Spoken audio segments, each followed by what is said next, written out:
두 주 전에 우리는 당뇨와 합병증으로 오랫도록 고생하시던 고 배이선 집사님을 먼저 하나님 앞으로 보내드리고 말았습니다. 10여 년 전 등록하실 때부터 몸이 약했다고 하는 집사님의 그 허약한 몸이 건강해져서 우리와 같이 교회 일을 감당하고 더 자주 교회에서 볼 수 있기를 우리는 그토록 소망하면서 기도했지만 하나님의 생각은 우리와 달랐습니다. 그 하나님의 뜻과 섭리를 우리는 다 알 수가 없죠. 제 개인적으로도 너무 가슴 아픈 이별이었습니다. 교회에서 가장 가까운 곳에 사시던 집사님을 가까이 다가가면 그렇게 짖어대는 질투심 많은 강아지 하나를 안으시고 운동한다라고 하는 것이 겨우 집에서 교회를 지나서 옆에 있는 엘마트 정도까지를 왕복하는 것이 전부였던 집사님을 먼저 보내드린 것입니다. 약을 드셔야 사실 수 있다고, 약을 드시기 위해서 조금이라도 음식을 드셔야 한다고 간곡히 집사님께 부탁을 드리곤 했었습니다. 3주 전에 신방을 마치고 나오는 길에 뭐 도와드릴 것이 없습니까? 하고 물었더니 집안에 있는 버리지 못한 폐휴지를 좀 내다 버려달라고, 숨이 차서 밖에 잘 나가지를 못한다고 그렇게 말씀하시던 집사님이었습니다. 창백한 얼굴에 검은색 마스크를 잘 끼시던 집사님을 이제는 교회 안과 밖 어디서나 우리는 더 이상 볼 수가 없게 된 것입니다. 그 집사님께서 2주 전 주일 저녁 8시경 홀로 방 안에서 의식을 잃고 생명의 불이 사그러져 갈 때 저는 담장 넘어 교회 사택에서 편히 쉬고 있었다 하는 생각이 너무 저를 고통스럽게 만든 것입니다. 누구 하나 그 부분에 대하여 제게 뭐라고 말하실 분이 없겠지만 그토록 허무하게 한 교우를 떠나보낸 것이 목회자인 저로서는 참 고통스러운 일이고 참기 어려운 아픔이었습니다. 이런 한 교우의 죽음 앞에서 다시 생각합니다. 인생이 무엇인가? 인생이란 무엇인가? 인간은 어떤 존재인가를 또다시 생각해 보게 되었던 것입니다. 그래서 오늘 말씀을 준비를 했습니다. 오늘 말씀을 통해서 인생의 본질이 무엇인가 다시 한번 짚어보길 원하는 것입니다. 성령님께서 여러분과 저에게 깨닫는 지혜를 주시길 바랍니다. 먼저 우리는 오늘 말씀 속에서 연합군과 아람과의 전쟁을 좀 봐야 됩니다. 우리가 아는 대로 이스라엘은 솔로몬이 죽은 후에 북왕조와 남왕조로 갈라졌습니다. 북왕조를 북이스라엘이라 부르고 남왕조를 남유다라 이렇게 부르죠. 이런 북이스라엘 나라에서 가장 못난 왕, 패역한 왕이 있었는데 그 사람의 이름이 바로 아합이었습니다. 아합 왕. 아합은 우상을 섬기는 이방 여인 이세벨을 왕비로 맞아들인 뒤에 그 이세벨의 계략에 빠져서 선량하기 그지없던 나봇이라고 하는 사람을 모함하여 죽이고 그의 포도밭을 강탈하는 악한 짓을 했던 참 못난 왕, 그 사람이 아합이었습니다. 아합 왕의 그런 패역함을 보신 하나님께서 우리가 잘 아는 엘리야 선지자를 보내서 말씀하시던 내용이 열왕기상 21장 18절과 19절에 나오는데 한번 넘겨보십시오. 앞장에 넘기시면 21장 18절과 19절 하나님이 경고하시는 말씀이 나옵니다. 열왕기상 21장 18절 19절 읽겠습니다. 시작. 너는 일어나 내려가서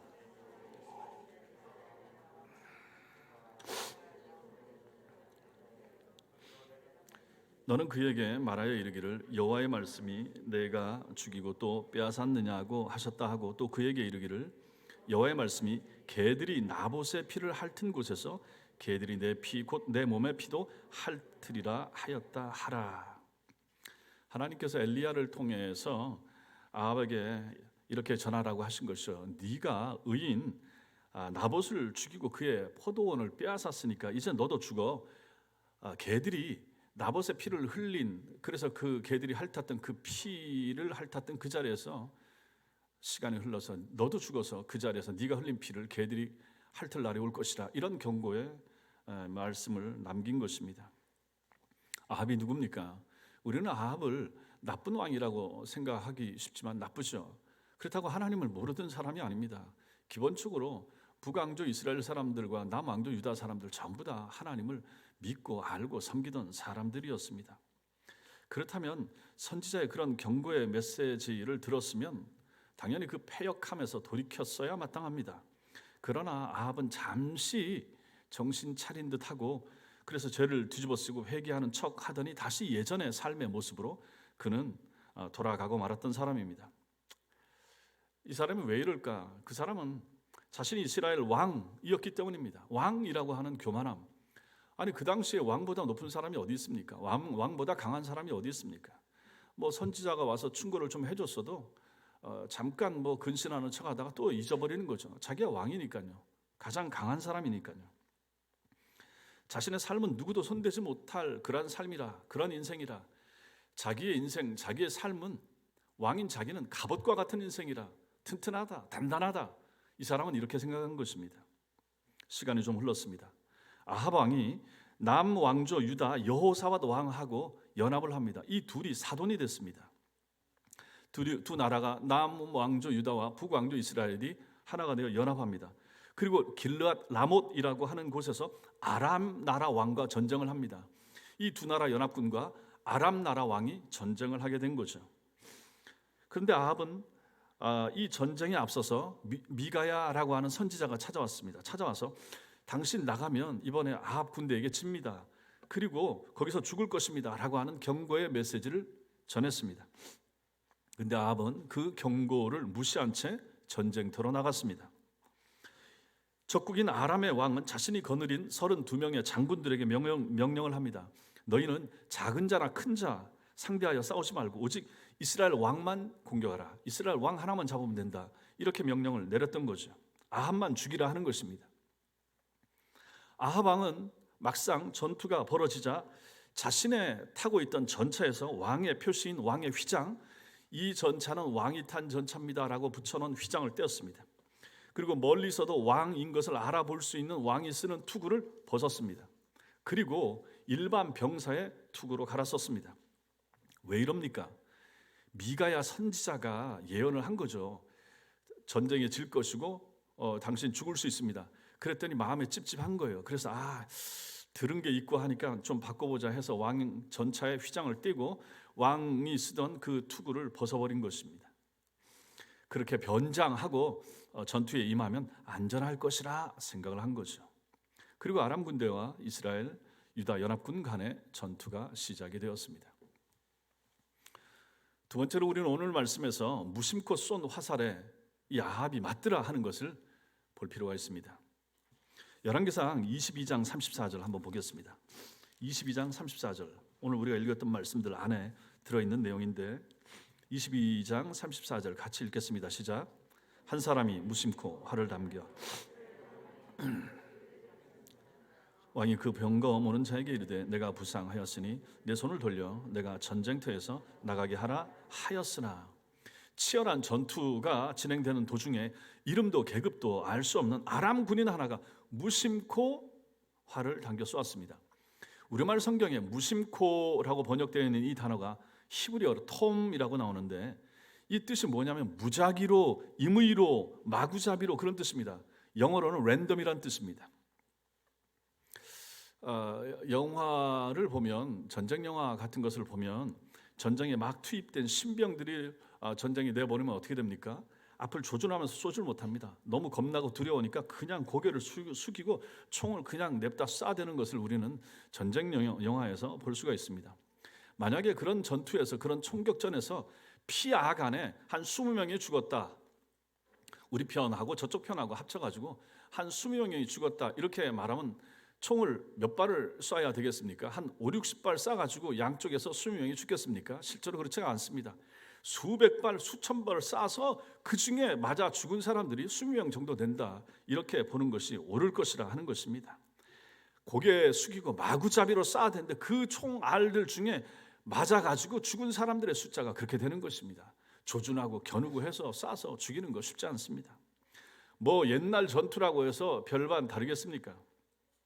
화살이 비처럼 쏟아져 내리는데 그 화살을 누가 눈을 똑바로 뜨고 쳐다보면서 화살을 조준해서 쏴서 상대방을 맞출 수가 있단 말입니까? 어렵습니다. 마구 쐈는데 그러다가 얻어 걸려서 하나 맞았는데 그 사람이 죽은 것입니다. 상대방이. 아람에 이름 없는 한 병사가 마구잡이로 랜덤으로 화살을 하나 쏘았습니다.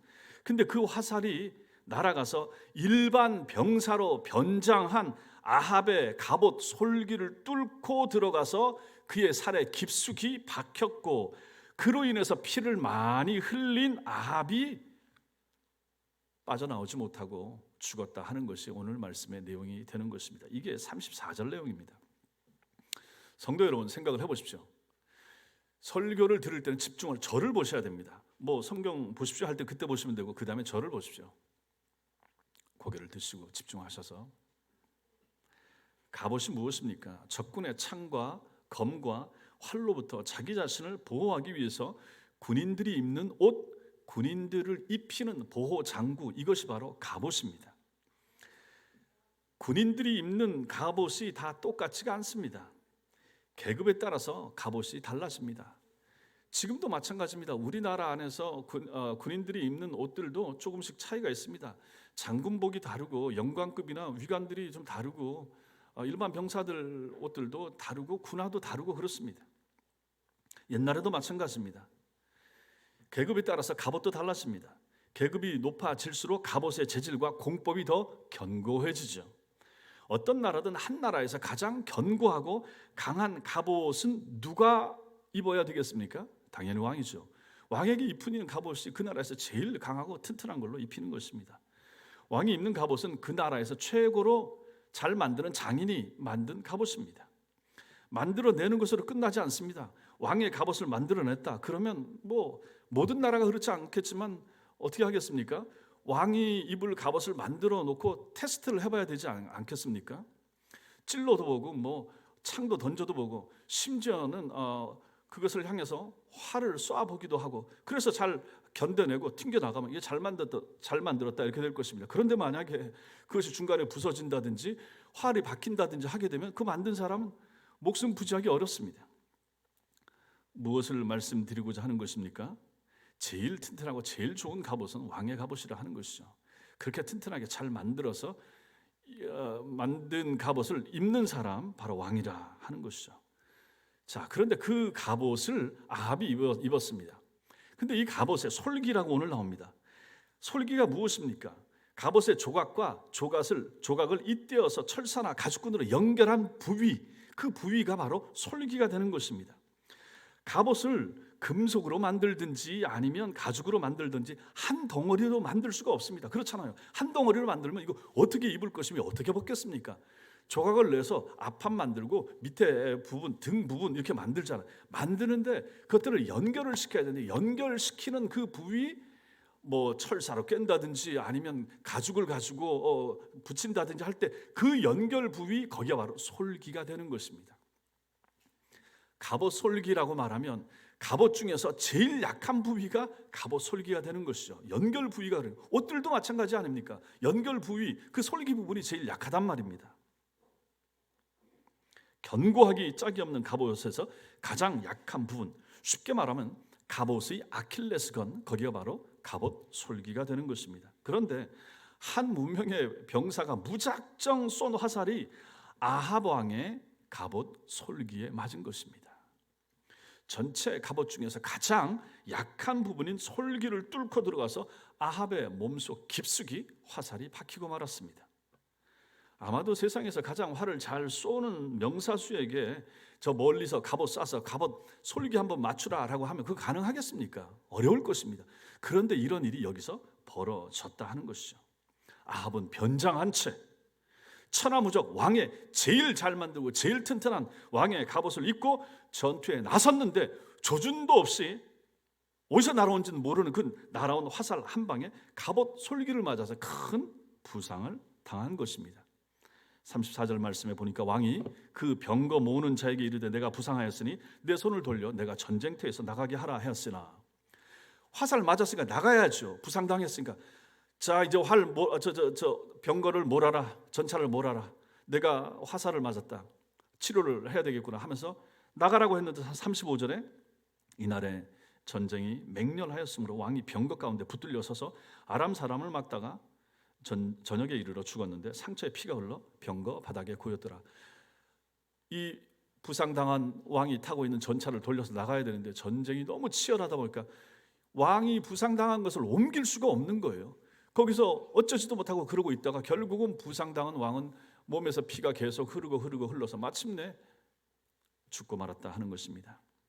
화살을 맞는 순간에 아합은 자기가 죽을 수도 있다는 것을 느꼈겠죠. 그래서 자기 곁에 있는 병사에게 자신을 빨리 피신시키라라고 했지만 적진 너무 깊숙한 곳에 있었기 때문에 피신시킬 수가 없었습니다. 결국 아합은 죽음에 이르렀고 사람들은 그의 시신을 장례 지내야만 했습니다.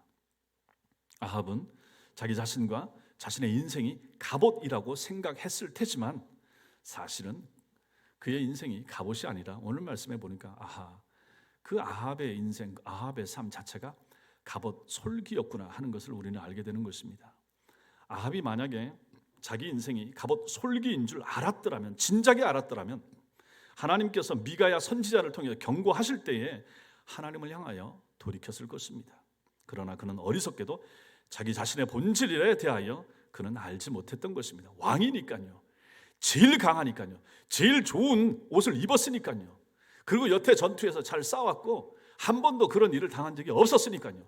그래서 자기 인생을 갑옷으로만 알았었는데 그 갑옷 솔기 사이로 뚫고 들어온 화살에 맞아 이렇게 비극적으로 죽어간 것입니다. 그래서 우리는 오늘 이 말씀을 통하여 세 번째로 우리가 볼 것이 무엇입니까? 인생이 갑옷인가, 갑옷 솔기인가, 이것을 우리는 좀 알 필요가 있다 하는 것입니다. 신약에서 어느 날 한 사람이 예수님을 찾아왔습니다. 그리고 예수님께 부탁을 합니다. 자기 형제 사이에 재산 싸움이 붙었는데 아버지 유산을 좀 잘 나눌 수 있도록 형한테 좀 얘기 좀 해주세요. 이렇게 얘기하는 동생이 찾아왔습니다. 이 부분이 이제 누가복음 12장에 나오는데, 그러자 주님께서 누가복음 12장 14절에서 말씀하십니다. 읽겠습니다. 시작. 이르시되 이 사람아, 누가 나를 너희의 재판장이나 물건 나누는 자로 세웠느냐 하시고, 주님 앞에 와서 부탁하는 것이 이런 부탁을 하는 거예요. 자기네 형제 사이에 유산 싸움이 생겼는데 형한테 가서 좀 동생하고 잘 나누라고 해주세요 라고 동생이 부탁하러 주님께 찾아온 거죠. 그러니까 주님이 이렇게 말씀하십니다. 그리고 나서 15절에서 그 자리에 모여있는 사람들을 향하여 말씀하십니다. 시작. 삼가 모든 탐심을 물리치라. 사람의 생명이 그 소유에 넉넉한 데 있지 아니하니라. 주님은 모든 탐심을 물리치라고 하시면서 사람의 생명이 그 소유에 넉넉한 데 있지 않다, 이렇게 말씀하십니다. 여기서 넉넉하다 하는 말, 우리는 일반적으로 좋은 말로 생각하잖아요. 좋은 말이죠. 좋은 말이고 따뜻한 말이죠. 자, 그런데 주님께서는 여기서 이것을 결코 좋은 의미로 사용하고 계시지 않습니다. 여기 넉넉하다라고 번역된 헬라어 동사 페리슈어라고 하는데, 이것은 넉넉하다는 의미보다는 지나치게 흘러 넘친다, 이런 뜻입니다. 너무 많아서 주체할 수 없어서 흘러 넘치는 상태를 말하는 것입니다. 그래서 이 부분을 새 번역 성경은 이렇게 옮기죠. 너희는 조심하여 온갖 탐욕을 멀리하여라. 재산이 차고 넘치더라도 사람의 생명은 거기에 달려있지 않다, 이렇게 옮기고 있습니다. 가진 소유가 많아서 흘러 넘친다고 그 생명이 강해지는 것이 아니라 하는 것입니다. 예전에는 부모의 유산을 놓고 형제들이 싸우면 행여라도 부끄러워서 남이 알까봐 쉬쉬하면서 드러내지 않고 그렇게 싸우지 않았습니까? 근데 요즘은 어떻습니까? 공개적으로 싸웁니다. 형 친구들은 형의 편을 들고 동생 친구들은 그냥 동생에게 훈수를 듭니다. 뭐 변호사는 누굴 쓰면 되고 뭐 어떻게 하면 되고 이렇게 하면서 싸우더라 하는 얘기입니다.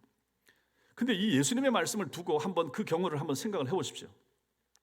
아버지 유산 놓고 형제들이 원수처럼 싸우는데 그 사람들이 먹을 것이 없어서 그 아버지 유산이 꼭 있어야만 살 수 있기 때문에 싸웁니까? 아닙니다. 결코 그렇지 않습니다. 아버지가 남긴 유산을 놓고 콩 한 조각이라도 서로 나눠 먹으면서 살아야 하는 그런 생존에 직면한 사람들 같으면 그렇게 싸우지 않습니다. 유산 두고 싸우지 않습니다. 오히려 없는 사람, 가난한 사람들은 더 사이좋게 더 친하게 지내죠, 형제간에. 아버지 유산 놓고 싸우는 사람들은 이미 자기 재산을 충분히 가지고 있음에도 불구하고 더 많은 것을 갖고자 싸우는 것입니다.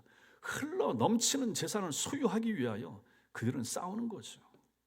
그렇게 해서라도 모은 재산이 많으면 많을수록 내 인생은 훨씬 더 견고한 갑옷같이 될 것이라 라고 그들은 생각하기 때문에 그 재산을 얻으려고 동생하고 갈라서든지 원수가 든지 상관없이 싸우는 것입니다. 그렇지 않습니까?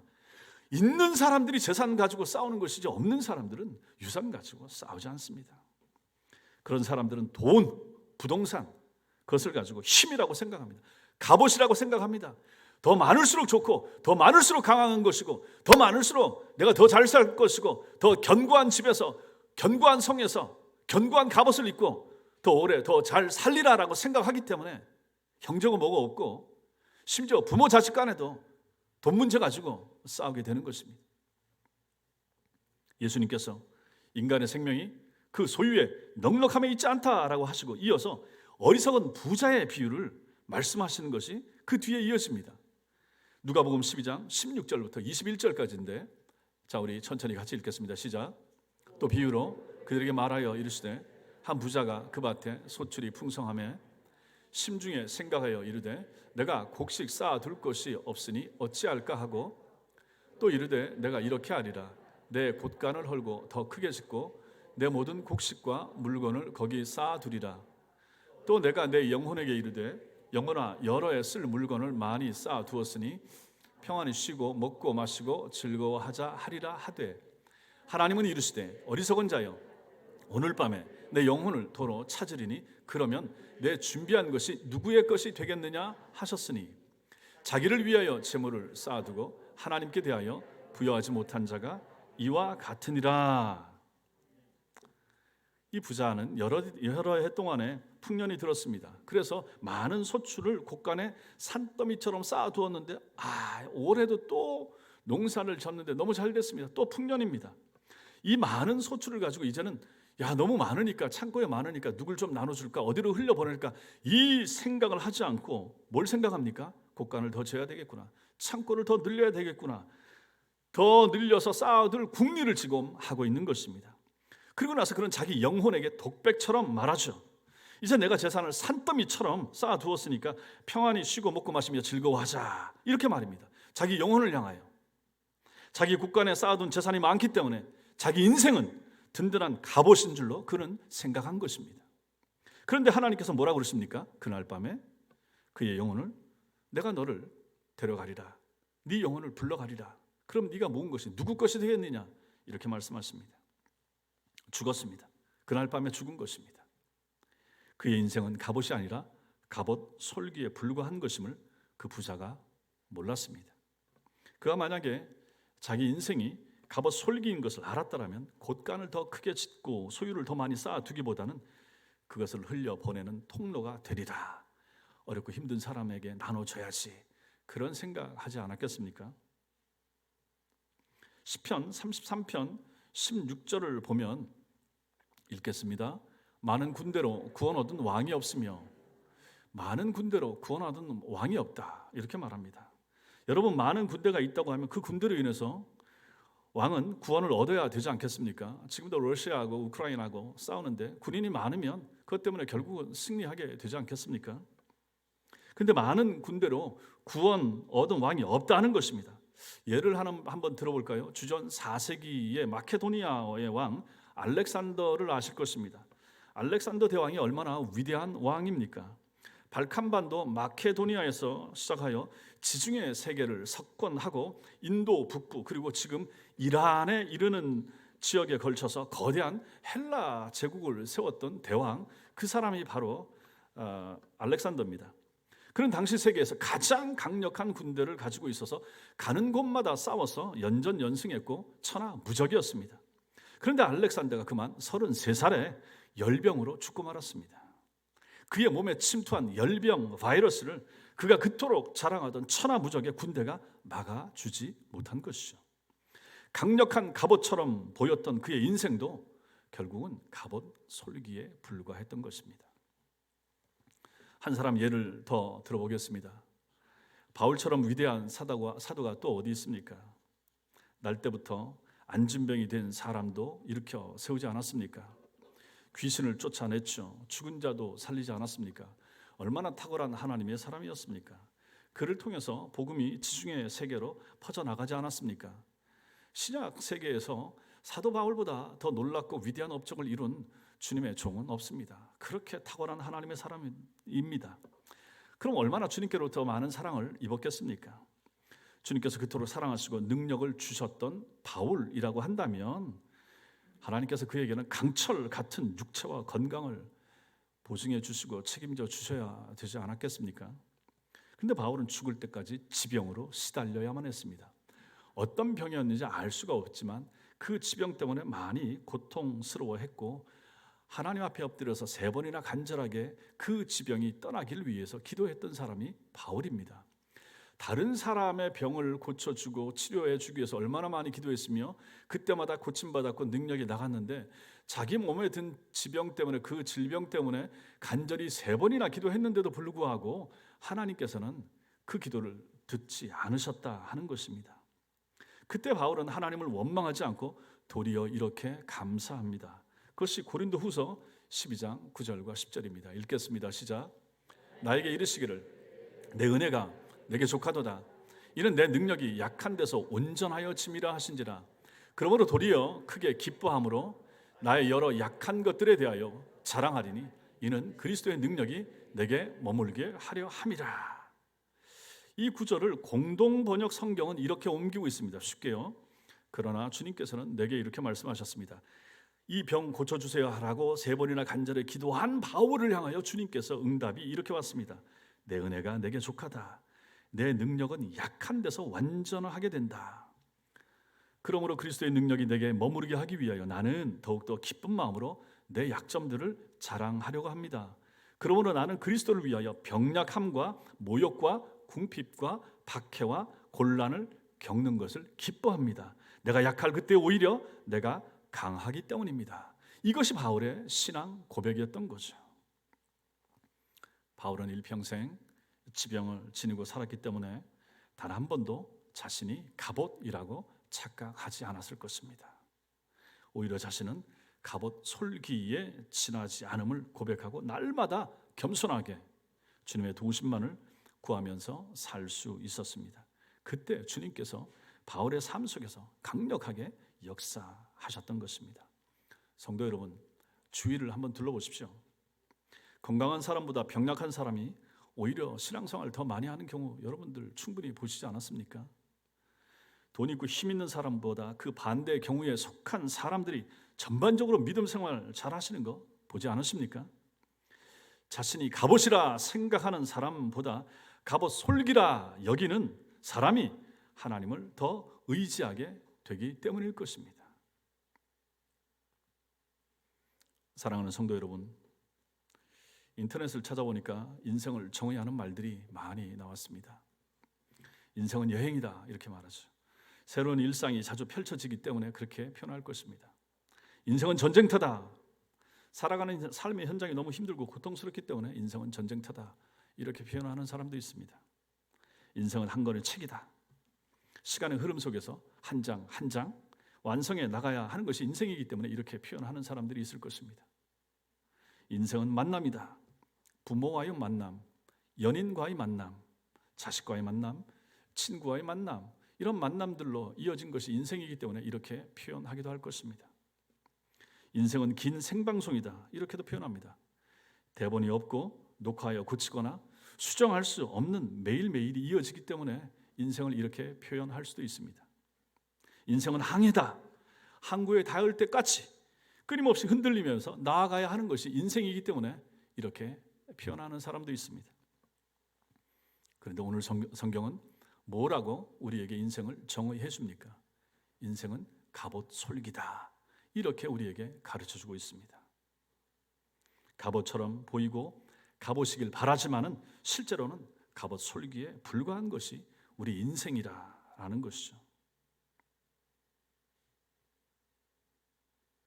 인생이란 결국 갑옷을 만드는 과정이 아닌가 이런 생각이 듭니다. 큰 갑옷을 만들고 싶어 하죠. 튼튼한 갑옷, 화려하고 멋진 갑옷을 사람들은 만들고 싶어 합니다.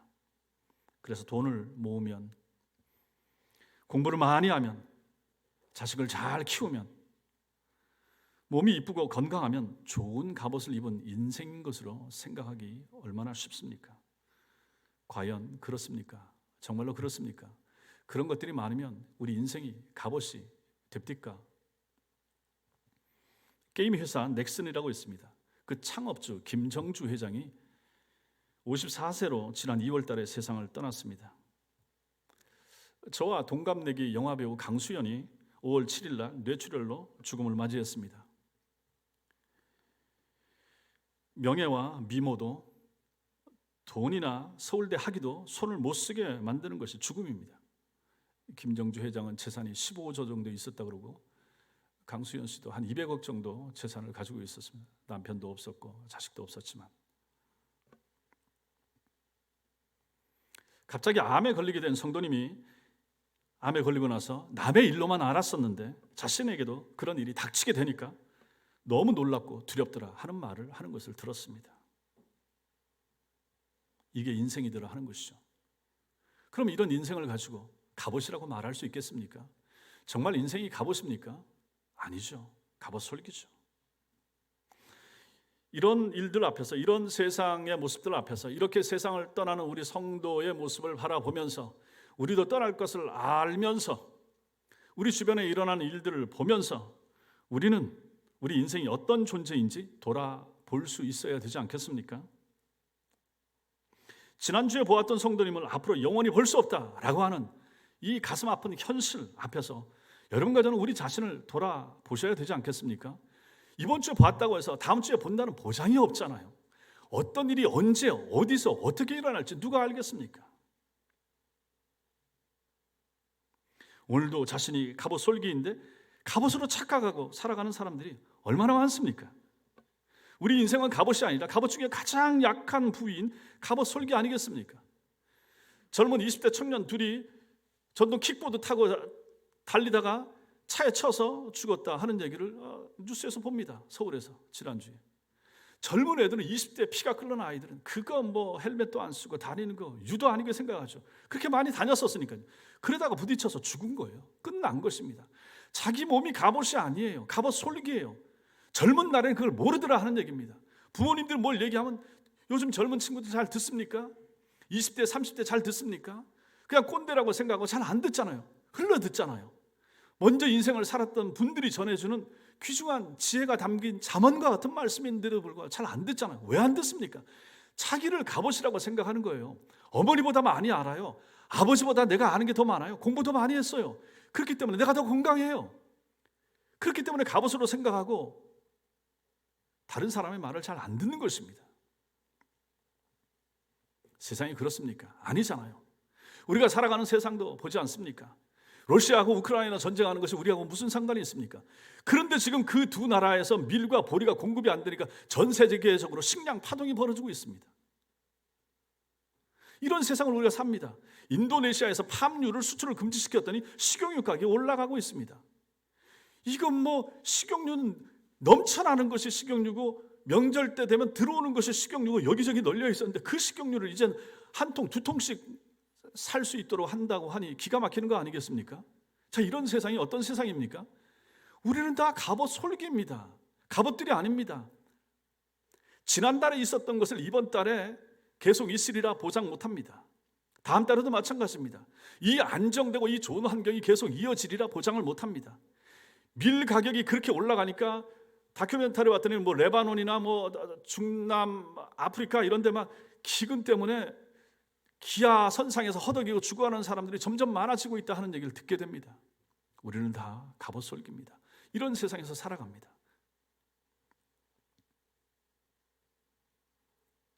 우리 하나님은 무심코 쏜 화살 한 개로도 얼마든지 사람의 운명을 바꾸시고 가정의 향방과 나라의 장래까지 바꾸시는 분이 하나님이십니다.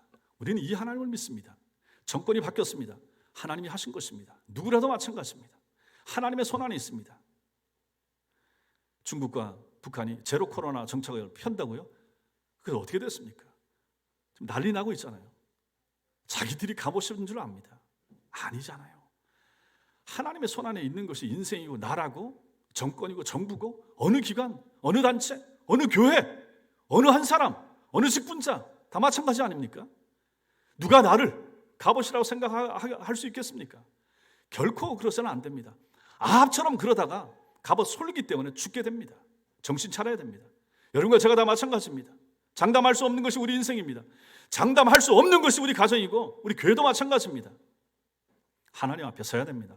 하나님을 두려워할 수 있어야 되는 것입니다. 그분 앞에 엎드려야 됩니다. 하나님 앞에 잘못 보이면 끝장납니다. 단순한 협박이 아니라 성경이 우리에게 알려주는 것이 바로 그런 진리들을 하는 것입니다. 그 하나님을 두려워하셔야 됩니다. 그 하나님 앞에 엎드리셔야 됩니다. 그 하나님을 잘 예배하셔야 됩니다. 그 하나님 앞에 드려야 될 시간을 드리셔야 됩니다. 그 하나님 앞에 바쳐야 될 몸을 바치시기 바랍니다. 그 하나님 앞에 드려야 될 물질이 있습니까? 떼어 먹지 마시고 정당하게 하나님 앞에 드리십시오. 하나님이 책임져 주십니다. 그것이 신앙입니다. 당장은 아닌 것 같죠? 당장은 괜찮은 것 같죠? 내 몸속에 어떤 일이 일어날지 모르고 다음 주에 우리 집안에 내가 하는 사업장에 직장에 어떤 일이 일어날지 압니까? 모르잖아요. 그 하나님께 맡기셔야 되지 않겠습니까? 모르기 때문에 우리의 인생은 갑옷 솔기인 것입니다. 그런데 왜 자꾸 갑옷이라고 생각합니까? 왜 기도하지 않으십니까? 왜 말씀 붙잡지 않으십니까? 왜 하나님 앞에서 온전한 예배 생활을 하지 않으십니까? 하나님을 기쁘게 해야 되는데, 그분 마음에 들어야 되는데, 그분이 오케이 사인을 주셔야 내 인생이 참다운 인생으로 살아갈 수 있지 않겠습니까? 죽이기도 하시고 살리기도 하시는 분이 하나님이십니다. 병이 들게도 하시고 병을 고쳐주기도 하시는 분이 하나님이십니다. 형통하게도 하시고 곤고하게도 하시는 것이 하나님이십니다. 높이기도 하시고 낮추기도 하시는 것이 하나님이십니다. 우리가 믿는 하나님이 이런 일을 하십니다. 범사의 기한과 때를 정하신 분이 하나님이십니다. 날 때와 죽을 때, 심을 때와 심은 것을 뽑을 때, 울 때와 웃을 때를 정하시는 분이 하나님이십니다. 이 하나님 앞에서 자신을 돌아보시고 하나님과 바른 관계를 맺으시고 내가 갑옷 솔기라 하는 사실을 잊지 않고 하나님 앞에서 겸비한 모습으로 하루하루 매일매일 살아가시는 복된 성도들 다 되시기를 주님의 이름으로 축원합니다. 기도하겠습니다.